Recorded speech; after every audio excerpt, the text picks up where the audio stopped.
Baik Bapak Ibu hadirin sekalian, kita akan melanjutkan ke agenda selanjutnya. Selanjutnya kita akan masuk ke sesi materi, di mana materi pertama akan diisi oleh salah satu narasumber luar biasa yang akan menyampaikan materi tentang penguatan budaya kerja dan employer branding sebagai bagian dari strategi akselerasi transformasi SDM aparatur dalam mendukung reformasi birokrasi. Dan kepada narasumber yang luar biasa, Bapak Alex Denny selaku Deputi Aparatur SDM Kemenpan RB, kami persilahkan. Boleh berikan tepuk tangan Bapak Ibu sekalian.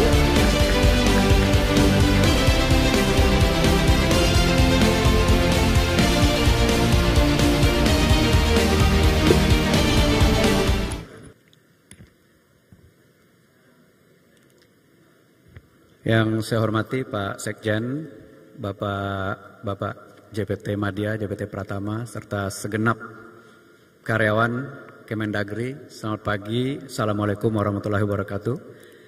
Salam sejahtera bagi kita semua, Om Swastiastu, Namo Buddhaya, salam kebajikan. Saya sapa juga teman-teman yang ada di Zoom dan di YouTube. Terima kasih atas undangannya. Kami senang sekali pada pagi hari ini melihat komitmen yang begitu kuat dari Pak Menteri bagaimana membangun budaya kerja di Kementerian Dalam Negeri. Dan rasanya dari uraian yang beliau sampaikan, tugas saya agak ringan sedikit, sudah banyak sekali yang disampaikan. Mungkin saya akan meng-highlight mengapa, bagaimana, dan apa konsekuensi yang akan dinikmati oleh ASN dalam tahun-tahun ke depan terkait dengan budaya kerja ini. Saya hormati juga sahabat saya Pak Ari Ginanjar. Terima kasih Pak Ari selalu support kita dalam setiap agenda transformasi. Baik teman-teman, Bapak Ibu semuanya, tadi disampaikan oleh Pak Menteri bahwa negara kita ini berpotensi menjadi negara besar yang maju. 2050 diperkirakan kekuatan ekonomi kita akan menjadi kekuatan ekonomi keempat terbesar di dunia. Bahkan Bu Sri Mulyani baru-baru ini menyatakan 2045 kemungkinan itu sudah kita capai. Artinya apa buat ASN? Artinya ada harapan untuk ASN bisa lebih sejahtera. Karena kalau negaranya maju biasanya berbanding lurus dengan kesejahteraan aparatur sipil negaranya. Jadi pagi ini saya tentu ingin membawa hope kepada teman-teman semua, ada harapan. Tetapi pada saat yang sama kita melihat kinerja kita masih agak jauh dibandingkan benchmark. Jadi kalau kita bicara government effectiveness kita, bicara ease of doing business, kita bicara indeks persepsi korupsi, masih punya ruang untuk perbaikan. Dan inilah tantangannya ASN, bagaimana meningkatkan kinerja secara signifikan. Acara-acara semacam ini kami ingin manfaatkan untuk menyampaikan perbaikan-perbaikan apa yang kita perlu lakukan ke depan, dan kemudian apa implikasinya kepada kita sebagai ASN. Jadi pada saat yang sama saya tadi mohon maaf agak telat sedikit, ada acara di Kementerian Keuangan, saya hadir pembukaannya sebentar, habis ini saya mohon izin ke Pak Ari, mungkin nggak ikut sampai selesai karena saya harus kembali ke sana. Jam 11.45 ada acara di Kementerian Perhubungan. Jadi alhamdulillah hari ini ada 3 panggung seperti ini menunjukkan komitmen dan perlombaan menuju kebaikan yang dilakukan oleh kementerian-kementerian dalam rangka menuju Indonesia maju. Bapak Ibu yang saya hormati, disampaikan juga tadi oleh Pak Menteri, kita berhadapan dengan tantangan yang semakin berat. Satu, disrupsi teknologi sudah banyak sekali didiskusikan, mempengaruhi banyak sekali peradaban, banyak sekali perubahan-perubahan yang terjadi di dalam masyarakat. Dan yang kedua adalah disrupsi karena millennials. 70% angkatan kerja kita nanti millennials, ASN-nya tentu juga akan banyak millennials, dan millennials will serve millennials. Bapak Ibu bisa bayangkan di luar sana millennials kita dimanjakan oleh solusi-solusi berbau digital. kalau mau makan tinggal klik, kalau mau pesan pakaian tinggal klik. Lalu berhubungan dengan ASN, ternyata ribetnya luar biasa. Nah, kebayang nggak nanti frustasinya milenial kita. Dan terakhir COVID-19 sudah mengamplifikasi disrupsi ini menjadi paket combo. Jadi bukan lagi paket hemat, paketnya sudah paket combo. Jadi ini adalah latar belakang. Dan kalau kita bicara disrupsi karena teknologi, World Economic Forum memperkirakan akan ada 85 juta job akan hilang atau decline dalam 5 tahun ke depan. Nah, ini menarik. Satu sisi kita enforce teknologi, tetapi sisi lain tentu implikasinya akan ada job-job yang hilang. Dan akan ada job-job baru yang lahir, yang tentu membutuhkan skills, knowledge, behavior yang berbeda dari sebelumnya. Karena itu perlu ada terobosan di dalam learning dan development agar ASN kita tetap relevan.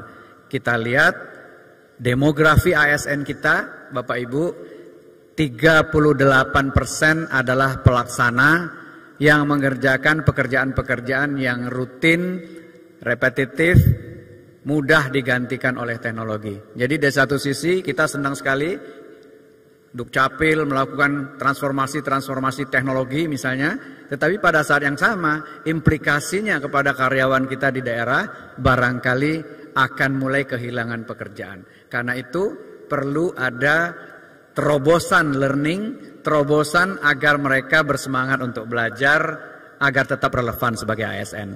Dan yang ketiga tadi, jangan sampai bonus demografi yang diberikan kepada sedikit sekali negara oleh Yang Maha Kuasa tidak kita manfaatkan dengan baik. Inilah perlunya akselerasi talenta millennials juga di ASN agar kebijakan-kebijakan yang kita buat relevan dengan majority masyarakatnya yang notabene juga milenial. Nah, Bapak Ibu yang saya hormati, agenda reformasi birokrasi di Indonesia ada 3 bagian besar. Bagian pertama adalah transformasi organisasi di layering yang sudah dilakukan. Kami berterima kasih sekali dukungan dari Kemdagri karena saya ingat banget 31 Desember orang-orang merayakan tahun baru, nonton TV, nonton segala macam YouTube. Kami nonton WA Group dari Pak CK, bagaimana pelantikan-pelantikan yang secara masif dilakukan dari satu provinsi, kabupaten, kota, dan lain-lain. Dan itu di-upload sampai tengah malam, sampai pagi. Jadi setahun kita melakukan pelantikan-pelantikan yang masif sekali terkait dengan delayering. Jadi terima kasih atas dukungan teman-teman Kementerian Dalam Negeri dalam konteks ini. Transformasi yang kedua adalah sistem kerja, digitalisasi. Digitalisasi ada 2, satu terkait dengan pelayanan publik yang langsung dirasakan oleh publik, customer kita, dan yang kedua adalah digitalisasi sistem manajemen pemerintahan atau SPBU. Dan dalam konteks ini SPBE, dalam konteks ini tentu Kemdagri juga punya peran yang sangat vital. Karena kalau kita bicara layanan masyarakat sebetulnya identik dari Aceh sampai Papua. Jadi mestinya kita tinggal copy paste yang bagus agar segera terjadi akselerasi begitu. Nah, PR saya adalah di dalam transformasi SDM aparatur. Ada 6 agenda besar yang kita lakukan di sini. Pertama adalah penguatan budaya kerja dan employer branding. Ini adalah agenda kita pada hari ini. Jadi Bapak Ibu, yang pertama itu adalah penguatan budaya kerja dan employer branding. Tetapi kita tidak berhenti di sini, karena setelah launching ini, apa implikasinya ke P2, percepatan peningkatan kapasitas ASN kita. Tentu kita perlu buka jalur-jalur belajarnya. Jangan sampai ASN kita yang di pelosok tertinggal karena nggak sempat dipanggil belajar, karena anggarannya nggak ada, karena fasilitasnya nggak ada, dan lain-lain. Padahal kita dituntut untuk mereka catch up dengan teknologi. Yang ketiga adalah peningkatan kinerja dan penghargaan. Nah, ini PR kami. Permenpan 08 2021 tentang pengelolaan kinerja sudah kita revisi. sudah keluar nomornya menjadi Permenpan nomor 6 2022. Insya Allah sebentar lagi kita akan sosialisasi secara masif karena di dalamnya sudah dimasukkan core value berakhlak, sudah dimasukkan implikasi-implikasi kepada sistem manajemen SDM yang lain. Terima kasih. Dalam konteks penghargaan, pagi ini ada acara di Kementerian Keuangan, kami sudah menyiapkan konsep total reward yang sudah secara prinsip disetujui oleh Pak Wamen Keuangan dan mulai dilakukan pilot project. Intinya kesejahteraan ASN ini haruslah kita desain sedemikian rupa agar berbanding lurus dengan kemajuan ekonomi bangsanya. Jadi tidak tertutup kemungkinan ASN punya insentif, punya bonus yang kalau bisa pairing dengan organisasi-organisasi lain yang juga berbuat untuk negara, misalnya BUMN. Dalam konteks ini Bapak Presiden punya agenda tentang Merdeka Bekerja. Bisa nggak ASN kerja di BUMN, BUMN kerja di swasta, swasta kerja di ASN, dan seterusnya. Merdeka Bekerja ini tentu hanya bisa dilakukan kalau total rewardnya compatible. Kalau nggak, mana ada orang BUMN mau masuk jadi ASN, ya, direksi BUMN mau nggak jadi eselon 1 di ASN? Rasanya hampir nggak mau gitu. Karena apa? Karena total income-nya bedanya jauh sekali. Nah, ini PR kami untuk melakukan kalibrasi, menyiapkan sistem agar total reward kita juga makin lama makin kompetitif buat ASN. Yang keempat adalah talenta dan karir. Nah, talenta ini PR kita banyak sekali karena masih kita dengar istilah jual beli jabatan dan lain-lain, ya.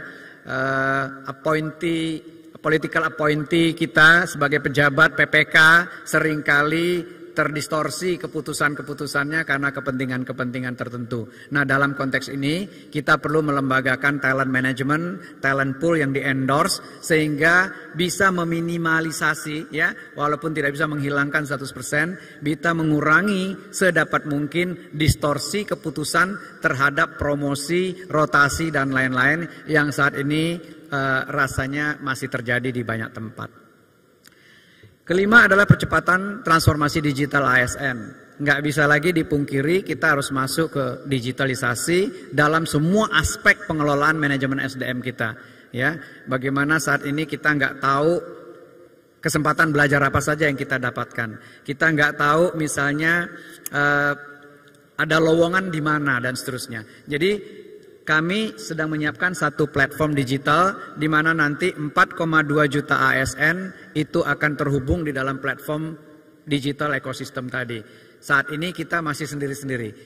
Pan RB punya sistemnya sendiri untuk ngabsen, untuk learning, untuk performance management, Kemdagri punya sendiri, Kementerian BUMN punya sendiri, provinsi, kabupaten, kota bikin sendiri-sendiri dan tidak saling terhubung satu sama lain. Insya Allah paling lambat 2024 kita sudah punya timeline. Seluruh ASN 4,2 juta akan terhubung dalam sebuah platform digital ekosistem. Dan tahun ini kami sudah mulai proof of concept di Kementerian PAN dan RB. Insya Allah semester 2 nanti kita sudah mulai migrasi secara bertahap dari kementerian dan lembaga. Dan terakhir yang menarik adalah perancangan jabatan. Jabatan terkait juga dengan rekrutmen dan perencanaannya. Kita tahu jabatan fungsional kita saat ini sangat rigid, diatur butir-butir kegiatan, angka kredit dan lain-lainnya.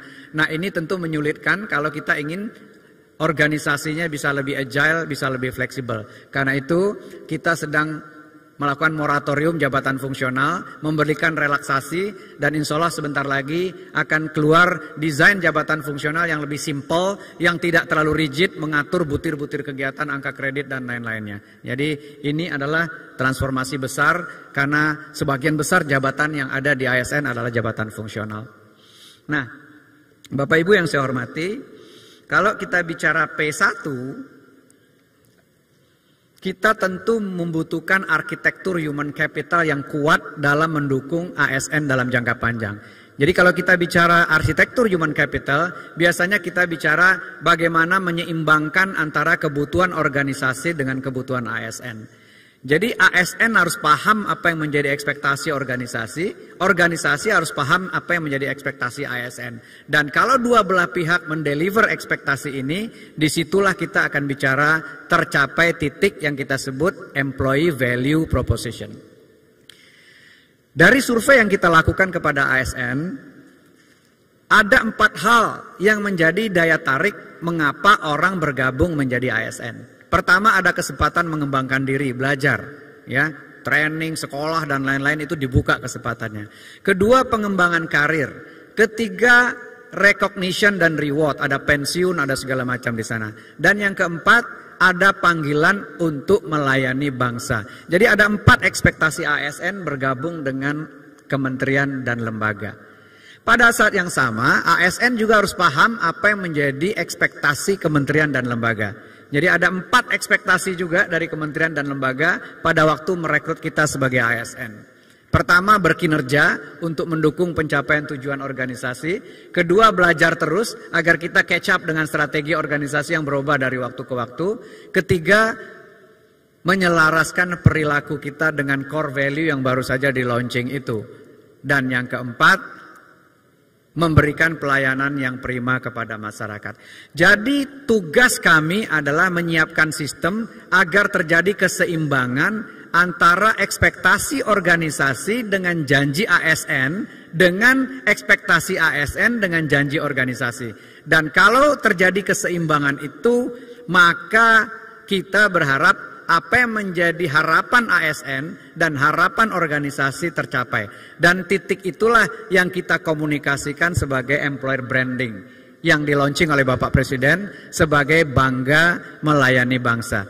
Jadi kita hanya akan bangga melayani bangsa kalau ada keseimbangan antara kinerja saya dengan penghargaan yang diberikan, perilaku saya dengan kesempatan yang saya terima dan lain-lain. Jadi ini adalah employer branding kita yang sudah di-launching bersamaan dengan core value pada tanggal 27 Juli yang lalu. Nah, Bapak Ibu yang saya hormati, kalau kita bicara ekspektasi kepada organisasi, 3 saja. 1, kinerja. 2, belajar terus meningkatkan kapasitas. 3, menyelaraskan perilaku kita dengan core value. Karena itu, organisasi, kementerian, lembaga juga harus berjanji mendeliver apa yang menjadi ekspektasi dari ASN. Pertama apa? Berikan kemudahan untuk belajar. Berarti kita harus membuat sistem learning yang memudahkan orang untuk belajar. Kedua, beri ruang untuk orang bertarung, bersaing secara sehat dan transparan untuk meningkatkan talenta dan karirnya. Ini adalah kewajiban organisasi kepada ASN. Dan yang ketiga, menyiapkan total reward yang adil dan kompetitif. Nah, inilah yang pelan-pelan kita lagi bangun. Dan karena eranya era digital, maka kita harus bangun platform teknologi yang memudahkan ASN mendeliver apa yang di-expect oleh organisasi dan memudahkan organisasi mendeliver apa yang di-expect oleh ASN. Dan di sini dibutuhkan leadership at all level. Leadership bukan hanya di tingkat pimpinan, tetapi pada semua level. Karena leadership inilah yang akan menentukan kemana organisasi itu bergerak. Nah, Bapak Ibu yang saya hormati,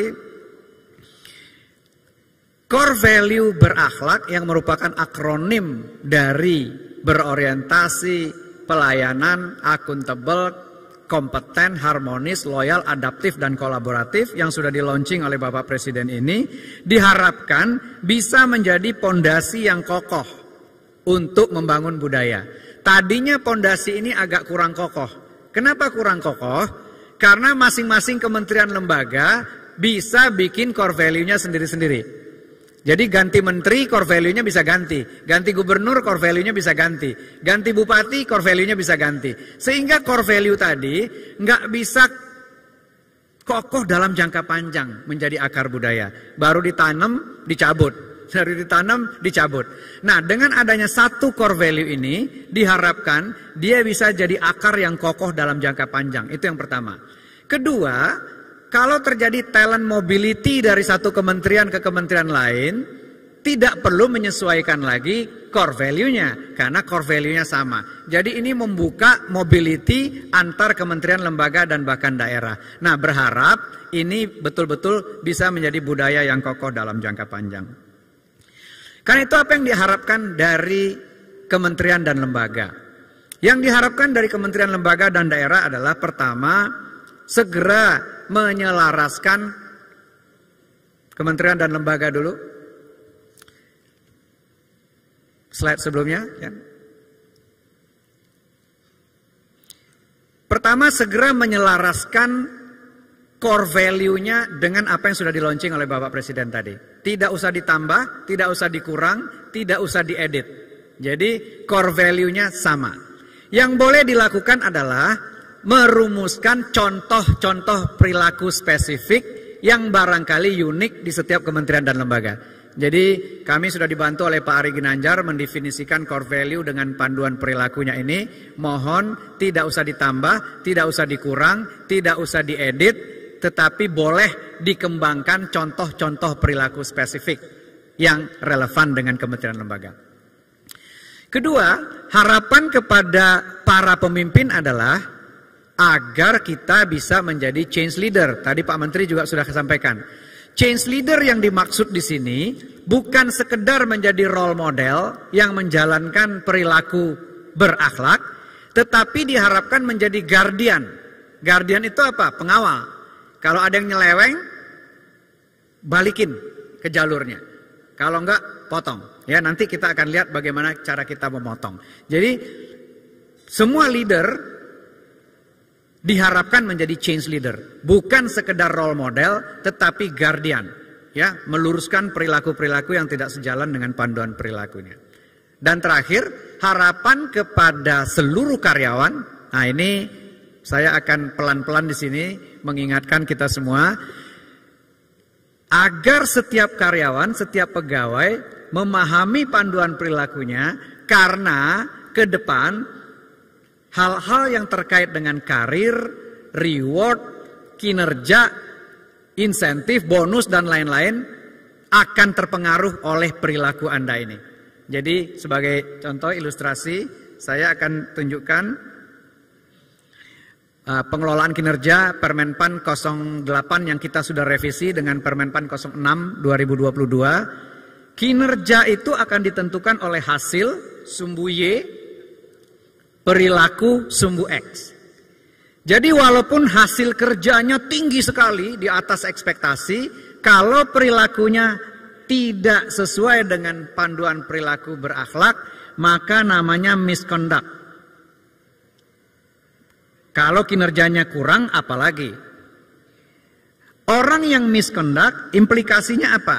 Implikasinya nanti adalah ke tukin yang sekarang kita kenal, tunjangan kinerja yang sekarang kita kenal, akan berubah menjadi insentif kinerja. Insentif kinerja tentu ada yang terima, ada yang tidak terima. Jadi paling kiri dan paling bawah nanti tidak akan terima insentif kinerja. Kalau sekarang kan semua orang terima tukin sepanjang dia ngabsen dan baik-baik aja setiap bulan. Dan jumlahnya juga tetap setiap bulannya. Tetapi dengan konsep yang baru ini ke depan, paling kiri dan paling bawah tidak akan dapat tunjangan kinerja. Yang merah paling kanan atas akan dapat tukinnya maksimal. Jadi kan ini zero sum game. Kue yang tidak dibagi ke orang yang nggak dapat tadi, bisa dibagi lebih banyak ke orang yang di kanan atas. Kalau sekarang enggak, saya satu kementerian terimanya sama. Sama-sama deputi terimanya pasti sama tiap bulan. Ke depan bisa jadi ada yang tidak terima, ada yang terima maksimal, ada yang terima sedikit di tengah, ada yang terima agak banyak, dan ada yang tidak terima tukin. Jadi orang-orang yang kiri dan bawah itu adalah donatur tetap nanti setiap bulan. Jatah tukinnya dia sumbangkan kepada orang lain yang kinerjanya bagus dan perilakunya bagus. Itu satu. Jadi ini sudah keluar permenpannya, sudah disetujui oleh Bapak Presiden. Sebentar lagi kita akan sosialisasi. Dan Kalau konsep total rewardnya udah jalan, nanti akan seperti itu. Lalu apa implikasinya nanti juga kepada kenaikan gaji, penyesuaian gaji. Kawan-kawan yang paling kiri dan paling bawah tidak akan dapat yang namanya merit increase. Jadi kalau nanti ada 2 increase, ada general increase, kalau ada inflasi, ada anggaran, semua orang dapat misalnya 1%, 2%. Tetapi merit increase yang paling kiri dan paling bawah tidak akan dapat. Dan tentu saja orang yang gajinya naik paling banyak adalah orang yang ada di paling kanan atas. Dan paling sedikit ada di tengah, dan kemudian nomor 2 ada di kanan tengah itu. Jadi teman-teman, mohon disampaikan kepada teman-teman yang lain, implikasi dari perilaku ini nanti akan langsung bicara insentif, akan langsung bicaranya ke kenaikan gaji, dan yang terakhir, yang tidak kalah pentingnya juga akan langsung berimplikasi kepada talent. Jadi tentu orang-orang yang di kanan atas akan masuk ke dalam talent pool yang akan diverifikasi oleh talent committee. Itu yang ingin saya sampaikan pada pagi ini, karena apa itu berakhlak saya kira nanti akan dibedah oleh Pak Ari Ginanjar. Bagaimana status Kemdagri per hari ini juga akan disampaikan. Tetapi saya hanya ingin menyampaikan bagaimana nanti implikasi dari perilaku ini agar dia bisa mengikat ke dalam karir, ke dalam insentif bonus, ke dalam kenaikan gaji, ke dalam talent class kita semuanya. Saya kira mudah-mudahan ini bisa bermanfaat untuk kawan-kawan Kemdagri, karena ini pertama kali kami sosialisasi, karena Permenpannya baru keluar, nomornya lagi diundangkan sekarang, dan kesempatan pertama ini langsung di depan teman-teman Kemdagri yang paling penting perannya, karena 78% ASN kita ada di daerah dan itu di bawah koordinasi Kemdagri. Jadi kami mohon kerjasama yang sudah baik ini nanti kita lanjutkan agar ASN kita perilakunya makin lama makin sesuai dengan apa yang kita harapkan. Dan dengan demikian kita juga pada saatnya nanti akan mendapatkan kesejahteraan yang lebih baik, karena negaranya juga makin lama makin maju dan makin kaya. Itu saja yang ingin saya sampaikan. Terima kasih dan mohon maaf mungkin saya tidak bisa ikut sampai selesai karena masih ada 2 acara. Saya nebeng di atas, masih ada acara dengan Kemenhub dan Kemenq yang mesti juga bicara hal yang sama pada pagi hari ini. Terima kasih sekali lagi. Billahi taufik wal hidayah. Assalamualaikum warahmatullahi wabarakatuh. Waalaikumsalam warahmatullahi wabarakatuh.